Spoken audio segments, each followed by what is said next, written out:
In this video, I'm going to walk you through how to print statement of account on Kuda Bank. So all you just need to do, just log into your Kuda account on your Android or on your iPhone. Then the next thing you're going to do is click on more down below. So once you click on more, you can see statements and report. So just click on that. Then you can see request statement, and also you can see spending report. So once you click on request statement, you can see when exactly you want to request statement until what date. Let's say, for example, I want to request from 2021. I think I've been running my account from there. So March 18, 2021 to March 18, 2024, for example.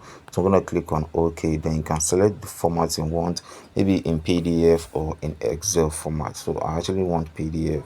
Then I'm going to click on Get. Then you can see how it load. Just wait for it to load so you can see how it's gonna look like. You can see send. Your statement is on its way to your inbox. So literally they send it straight down to my email, so I'm gonna be able to get it in my email without any issue. So that's how you can get your statement of account or print your statement of account from your Kuda account.